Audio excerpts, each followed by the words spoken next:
अपना टॉपिक था आवेशी चालकों का संयोजन।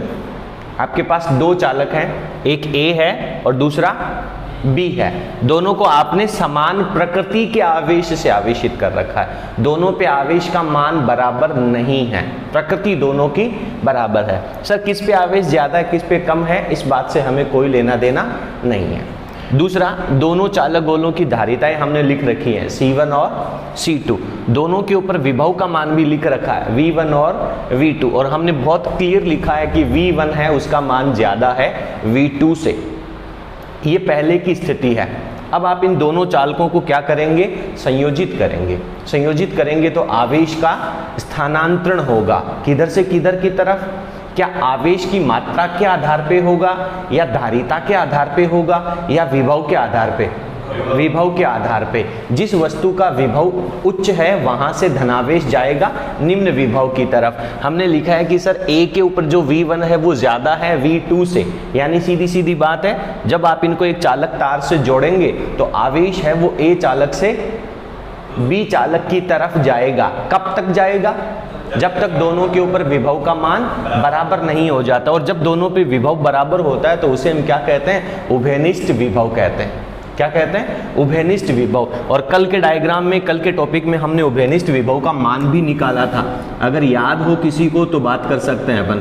उभयनिष्ठ विभव, उभयनिष्ठ विभव को हमने V से लिखा है और इसका फॉर्मूला क्या हो जाएगा, V बराबर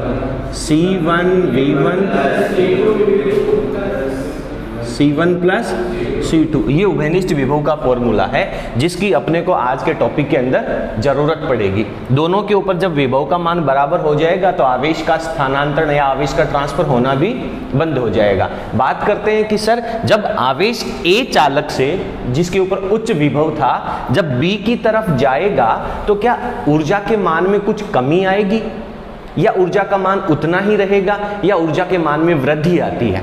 तो पहली बात तो हम ये अनुमान लगा सकते हैं कि सर शायद हानि ही होगी, क्योंकि ऊर्जा के मान में वृद्धि होने की तो कोई संभावना नहीं है। बाहर से तो कोई एनर्जी मिल नहीं रही है। हो सकता है किसी फॉर्मेट में ऊर्जा के मान में कुछ कमी आए, तो संभावना यह है कि जब आवेश का स्थानांतरण होगा तो ऊर्जा के मान में हानि होगी। कैसे निकालेंगे? पहली बात तो अपन ये कंफर्म करेंगे कि क्या हानि होगी। जब अपने को ये कंफर्म हो जाएगा कि हाँ सर हानि है, तो फिर अपन ये देखेंगे कि हानि कितनी होगी। बात समझ में आ रही है? तो कैसे निकालें? इसकी टोटल ऊर्जा निकाल लें, इसकी टोटल ऊर्जा निकाल लें और दोनों को जोड़ दें। वो हो जाएगी आपके पास संयोजन से पहले की टोटल एनर्जी। और उसके बाद में ये दोनों को जब आपने जोड़ दिया, दोनों के ऊपर जब विभव बराबर हो गया तो ये तो पूरा एक ही निकाय बन गया। तो इस पूरे की एनर्जी निकाल लेंगे। अपन देख लेंगे कि सर पहले की ऊर्जा ज्यादा है या बाद की ऊर्जा ज्यादा है। अगर बाद वाली ऊर्जा ज्यादा हो गई इसका मतलब ऊर्जा में वृद्धि हुई है, बाद वाली ऊर्जा कम हो गई इसका मतलब ऊर्जा में कमी हुई है। क्लियर है? तो सबसे पहले अपन निकालते हैं चालक A की ऊर्जा। बोलो, चालक A की ऊर्जा। आप जानते हैं कि प्रत्येक चालक होता है वो एक संधारित्र की तरह कार्य करता है, तो इसकी ऊर्जा क्या हो जाएगी, 1/2 C1 V1 square, 1/2 CV square लिखते हैं। तो पहले चालक में आप धारिता C1 है, विभव V1 है, तो 1/2 C1 V1 स्क्वायर हो जाएगा। उसके बाद में चालक B की ऊर्जा, सिंपल सी बात है, 1/2 C2 V2 स्क्वायर।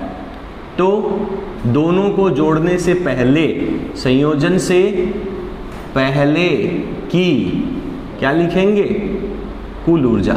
बोलो भैया क्या लिखूं? सर इसको UI लिख दें। UI का मतलब है इनिशियल, संयोजन से पहले की। दोनों को जोड़ दें। कुछ कॉमन आ रहा है क्या सर? कॉमन तो कुछ खास नहीं है सर, 1/2 है, क्यों माथा फोड़ी करें, इसको सीधा लिख दो C1 V1 square plus 1/2 C2 V2 square. इसे हम डाल देते हैं समीकरण नंबर 1। ये हो जाएगी आपके संयोजन से पहले की ऊर्जा। बात करते हैं संयोजन के बाद की ऊर्जा। तो ये दोनों चालक हैं, इनको आपने जोड़ दिया। आप देख रहे हैं कि इसकी धारिता है, इसका मतलब ये एक संधारित्र है। और इस संधारित्र को और इस संधारित्र को आपने जोड़ दिया। आपके पास संयोजन दो तरह के आते हैं। संधारित्र को जोड़ने के कितने संयोजन? दो तरह के संयोजन। कौन कौन से? श्रेणी संयोजन या समांतर संयोजन। आप मेरे को बता सकते हैं कि ये कौन सा संयोजन है? जब जब दोनों संधारित्रों की धारिताएं अलग अलग हैं, ध्यान से सुनना, जब दोनों संधारित्रों की धारिताएं अलग अलग हैं लेकिन दोनों के ऊपर विभव, तो कैसा संयोजन होता है? परिभाषा से निकालना है, चित्र में नहीं देखना कि एक के आगे एक लगा इसलिए श्रेणी संयोजन हो गया। समझना है कि दोनों की धारिताएं अलग अलग होने के बावजूद भी दोनों के ऊपर विभव का मान एक समान है, इसलिए ये कैसा संयोजन है? समांतर संयोजन है। और समांतर संयोजन है तो दोनों की टोटल धारिता कितनी होगी? दोनों की तुल्य धारिता क्या आएगी समांतर संयोजन में? C1 plus C2, C1 plus C2। तो अब अपन देखते हैं संयोजन के बाद की ऊर्जा। चलो, संयोजन के बाद की ऊर्जा कितनी होगी? इसको UF लिख देते हैं। F का मतलब फाइनल एनर्जी। फॉर्मूला होता है 1/2 C की जगह क्या लिखोगे सर? C1 प्लस C2 और उभयनिष्ठ विभव V का स्क्वायर। ये बात समझ में आई कि नहीं आई? दोनों की टोटल धारिता कितनी है? इस निकाय की तुल्य धारिता कितनी है? टोटल धारिता कह दिया, इसलिए C1 प्लस C2 नहीं किया है। C1 प्लस C2 इसलिए किया है कि मेरे को ये पता चल गया कि ये दोनों जो संधारित्र हैं वो समांतर संयोजन में हैं। समांतर संयोजन में क्यों हैं? क्योंकि दोनों की धारिताएं अलग अलग होने के बावजूद भी दोनों के ऊपर विभव का मान समान है, इसलिए ये कैसा संयोजन है? समांतर संयोजन। और समांतर संयोजन की तुल्य धारिता क्या होती है? दोनों की धारिताओं का योग होता है। दोनों के ऊपर विभव का मान समान है, जिसे हम उभयनिष्ठ विभव कह रहे हैं। तो क्या लिखेंगे? V का स्क्वायर। नहीं आया? क्या V का मान है आपके पास पहले से? ये V का मान है, लिखो सर। चलिए 1/2 C1 प्लस C2 V का स्क्वायर लिखने वाला हूं मैं। तो यहाँ पे लिखता हूं मैं C1 V1 plus C2 V2 upon C1 plus C2 का होल स्क्वायर। क्या कुछ नजर आ रहा है तुम्हें? सर 1/2 लिखो। सर ये C1 प्लस C2 है, सर नीचे C1 प्लस C2 का स्क्वायर है, तो वो स्क्वायर इससे कैंसिल आउट हो जाएगा। तो सर हमारे पास यहाँ रहेगा C1 V1 plus C2 V2 का स्क्वायर। ऊपर वाले का स्क्वायर थोड़ी गया है, उसके ऊपर तो स्क्वायर है, बटा में C1 प्लस C2। इसे आप समीकरण नंबर कह दीजिए 3। अब अपन निकालने वाले हैं ऊर्जा अंतर। देखिए पहले हम क्या लिख देंगे? ऊर्जा का अंतर लिख देते हैं। ऊर्जा के अंतर का मतलब है दोनों के अंदर डिफरेंस कितना है। बाद में देखेंगे कि दोनों का डिफरेंस पॉजिटिव है या नेगेटिव है। किस में से क्या निकालें? मैं निकालता हूं U डेल्टा U लिख देता हूं। This is equal to UI minus UF। बहुत आराम से समझ लेना। UI का मतलब प्रारंभिक ऊर्जा, UF का मतलब बाद की ऊर्जा। प्रारंभिक ऊर्जा समीकरण नंबर 1 में है, बाद की ऊर्जा समीकरण नंबर 3 में है। यानी 1 में से समीकरण नंबर 3 घटाएंगे। रिजल्ट कैसा आना चाहिए?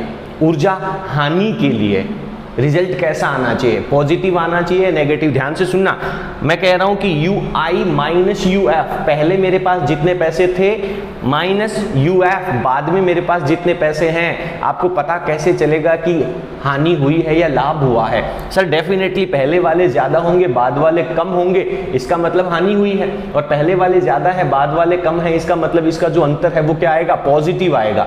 अंतर क्या आएगा? धनात्मक आएगा। तो अगर इन दोनों का डिफरेंस पॉजिटिव आता है तो अपन क्या कह देंगे कि सर ऊर्जा के मान में हानि हो रही है, क्षति हो रही है। तो दोनों का डिफरेंस निकालना है। यहाँ तक पढ़ लिया था क्या तुमने? किया था क्या सॉल्व घर पे? मैंने कहा था कि इस तरीके से सॉल्व करना है।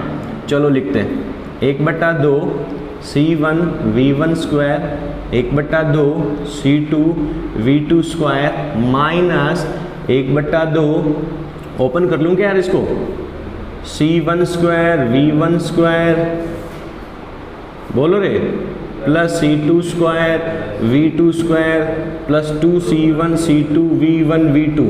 आधों को तो समझ में नहीं आया कि ये क्या हो गया सर? A प्लस B का होल स्क्वायर हो गया। क्या कर लें? कुछ नजर आ रहा है? क्या करना चाहिए ऐसी स्थिति में? कोई भगवान से तो कोई आके अपने को बताएगा नहीं कि भैया ये कर लो। आपको देखना है कि हमें क्या करना चाहिए यहाँ से। सर 1/2 को बाहर निकाल सकते हैं और LCM ले लो, लघुत्तम ले लो। तो ये मैंने 1/2 बाहर निकाल दिया। सिंपल कैलकुलेशन है, करनी पड़ेगी, कोई रोक टोक नहीं है। LCM क्या आया? C1 plus C2। इसके बटा में तो कुछ है ही नहीं, तो ये C1 प्लस C2 यहाँ गुणा होगा, ये C1 प्लस C2 यहाँ गुणा होगा, इसमें तो ये सेम है, भाग लग जाएगा, तो ये पूरा का पूरा फंक्शन ऊपर आएगा, पूरा का पूरा फंक्शन सेम आएगा, गुणा नहीं होगा, और इसके साथ में निशान क्या आएगा, माइनस आएगा। तो पहले यहाँ सोल्व कर लेता हूँ, इसको मैं C1 से मल्टीप्लाई कर देता हूँ, तो C1 स्क्वायर V1 स्क्वायर, उसके बाद में मैं इसको C2 से गुणा कर देता हूँ, C1 C2 V1 स्क्वायर। नहीं आया? अरे C1 और C2 गुणा होगा तो स्क्वायर थोड़ी लगेगा, C1 अलग है C2 अलग है तो स्क्वायर नहीं लगेगा, दोनों को मल्टीप्लाई के अंदर रख देंगे। C1 को C1 से गुणा करेंगे तो स्क्वायर लगेगा, C2 को C2 से गुणा करेंगे तो स्क्वायर लगेगा। नहीं आ रहा? बोलो यहाँ क्या आएगा, बोलते जाओ। C1 से गुणा कर रहा हूं मैं इसको, V2 स्क्वायर। अब किससे गुणा कर दूं, क्या आएगा, C2 स्क्वायर V2 स्क्वायर, हो गया गुणा। अब किसकी बारी आ गई, इसकी, ये इसके डिवाइड में है, भाग जाएगा एक बार, एक को इस पूरे से गुणा करेंगे तो सेम फंक्शन रह जाएगा। बाहर क्या लगा हुआ है, माइनस, अंदर जाएगा तो सबको क्या कर देगा, माइनस कर देगा। चलो, minus C1 square V1 square minus C2 square V2 square minus 2C1 C2 V1 V2। नहीं आया?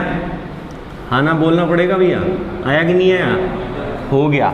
चलो क्या करें सर, कुछ पल्ले ही नहीं पड़ रहा, कट रहा है, क्या कट रहा है, C1 स्क्वायर V1 स्क्वायर तो ये गया, और बोलो C2 स्क्वायर V2 स्क्वायर ये गया, यही तो था, और कुछ भी नहीं है। उठाओ लिखो आगे, डेल्टा U बराबर क्या चल रहा भैया, सर इसमें C1 C2 है, इसमें C1 C2 है, और सर इसमें भी C1 C2 है, तो एक लाइन लिखने से पहले C1 C2 को बाहर निकाल दो। तो सर ये आ गया हमारे पास C1 C2 बाहर, बट्टा में 2 बाहर पहले से है कि नहीं है? तो क्या बचेगा, पहले V1 का स्क्वायर प्लस V2 का स्क्वायर माइनस 2V1 V2। नहीं आया? C1 प्लस C2, बोलो हाँ ना बोलना पड़ेगा। क्लियर है? एकदम क्लियर। क्या कह रहा है, कुछ नजर आ रहा है, कुछ जाना पहचाना नजर आ रहा है, a माइनस बी का होल स्क्वायर बना देंगे। तो सर ये हो गया C1 C2 अपॉन 2, ये हो जाएगा V1 माइनस V2 का होल स्क्वायर बटा में C1 प्लस C2। थोड़ा सा इसको सुंदर लिखते हैं यार, थोड़ा सा सुंदर लिखते हैं। कैसे लिखेंगे सर, 1/2 को तो आप यहाँ लिखो सेपरेट, सर C1 C2 के बटा में C1 प्लस C2 लिखो, थोड़ा सा अच्छा लगेगा, और यहाँ ब्रैकेट में V1 माइनस V2 का होल स्क्वायर डाल दो। This is delta U। बात समझ में आ रही है? तो ये क्या आ गया, ऊर्जा में अंतर आ गया। अब अपन डिसाइड करेंगे कि ऊर्जा में क्षति हुई है या वृद्धि हुई है। तो आपने क्या शुरू किया था, आपने शुरू किया था प्रारंभिक ऊर्जा माइनस अंतिम ऊर्जा। अगर इसका डिफरेंस पॉजिटिव आ गया, इसका मतलब क्या होगा कि प्रारंभिक ऊर्जा ज्यादा थी, प्रारंभिक ऊर्जा ज्यादा थी, और अगर इन दोनों का डिफरेंस माइनस आ गया, इसका मतलब अंतिम ऊर्जा ज्यादा है, इसका मतलब अंतिम ऊर्जा ज्यादा है। तो देखो एक बार थोड़ा सा विचार करो कि इन दोनों में से कौन पॉजिटिव है कौन नेगेटिव है। क्या धारिता कभी नेगेटिव होती है? धारिता कभी नेगेटिव नहीं होती है। तो ये फंक्शन तो पूरा का पूरा क्या हो गया, पॉजिटिव हो गया। और ये क्या है, V1 माइनस V2 विभव, और मान लो कि विभव का डिफरेंस नेगेटिव भी आ जाए, बट ऊपर कौन बैठा है, स्क्वायर, तो ये किसी भी स्थिति में इसे नेगेटिव नहीं होने देगा। इसका मतलब ये जो डिफरेंस है वो क्या आ रहा है, पॉजिटिव आ रहा है। डिफरेंस पॉजिटिव आने का मतलब सीधा सीधा हो गया कि सर UI ज्यादा था, UF कम है, यानी जब आवेश A चालक से B चालक की तरफ जाएगा तो ऊर्जा के मान में क्षति होगी, हानि होगी। कितनी हानि होगी वो फॉर्मूला आपके पास है। तो अपन यहाँ पे लिखेंगे, चूंकि डेल्टा U का मान क्या है, धनात्मक है, अतः स्पष्ट है क्या, आवेश के स्थानांतरण में क्या होती है, ऊर्जा हानि होती है। That's all. ये आपका टॉपिक कंप्लीट है। बोर्ड परीक्षा के अंदर ये प्रश्न 2 नंबर का पूछा जाता है, सीधा सीधा। आवेशी चालकों के संयोजन में ऊर्जा हानि का व्यंजक व्युत्पन्न कीजिए, या 1 नंबर के ऑब्जेक्टिव प्रश्नों के अंदर आपको इसका फॉर्मूला दिया जा सकता है। ठीक है, फॉर्मूले में क्या परिवर्तन करेगा, C1 C2 ऊपर है, यहाँ पे बटा में लिख सकता है, कैसे भी चेंज कर दे, आपको ये बात समझनी होगी। अगर आप थोड़ा सा गौर से देखेंगे तो आपको ये फॉर्मूला जाना पहचाना नजर आएगा।